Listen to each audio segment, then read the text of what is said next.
आज की कथा चवन ऋषि के ऊपर है।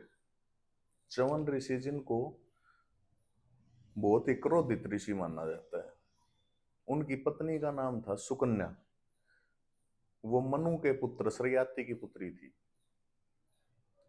चवन ऋषि अपने यज्ञ अवन मंत्रों से किसी भी व्यक्ति को सोमपान करवा देते थे, अमरता दे देते थे। तो एक बार उनके आश्रम में अश्विनी कुमार आते हैं और उनको कहते हैं कि भगवान ऋषिवर, हमको अमरता का वरदान दे दो, सोमपान करवा दो हमको। अब चवन ऋषि का जब विवाह सुकन्या के साथ होता है तो वो बड़े जर्जर स्थिति में थे, मतलब बुजुर्ग हो गए थे। तो एक बार उनको आभास होता है कि भाई सुकन्या तो जवान है और तू जर्जर है, तो दोनों की जो आयु है वो एक जैसी होनी चाहिए। तो वो अश्विनी कुमारों को कहते हैं कि ठीक है, मैं तुमको सोमपान करवा देता हूँ। आप लोग क्योंकि इस कार्य में पारंगत हैं और ये कर सकते हैं, इसलिए आपको कह रहा हूं कि आप मेरे को जवान कर दो। अब अश्विनी कुमार वेद शिरोमणि थे, तो वो इस बात को मान जाते हैं चवन ऋषि की, और उनको लेकर एक कुंड में स्नान करवा देते हैं। जैसे ही तीनों के तीनों कुंड से बाहर निकल के आते हैं स्नान करके, तीनों बहुत ही ज्यादा सुंदर युवा अवस्था में निकल के आते हैं बाहर।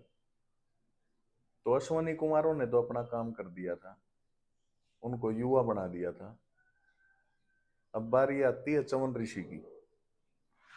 अब चवन ऋषि अपने ससुर सरयाती, जो कि राजा थे उस समय में वहां के, उनको बुलाकर कहते हैं कि भैया एक यज्ञ अनुष्ठान करना है और उस यज्ञ अनुष्ठान को पूरा करने में तुम मेरी मदद करो, सारी सामग्री एकत्रित करो, मेरे को अश्विनी कुमारों को सोमपान करवाना है।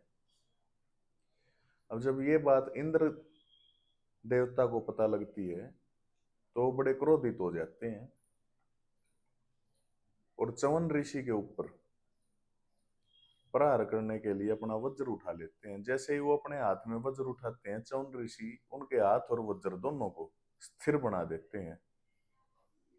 तो सभी देवता जब उनसे प्रार्थना करते हैं तो चवन ऋषि उनको आजाद कर देते हैं, ठीक कर देते हैं इंद्र देवता को, और सारे देवता और इंद्रदेव अश्विनी कुमारों को सोमरस पिलाने के लिए मान जाते हैं। तो इस प्रकार से अश्विनी कुमार अमर हो गए थे और चवन ऋषि युवा बन गए थे। तो ये कहानी थी आज की। आगे फिर लेके आएंगे एक नई कहानी।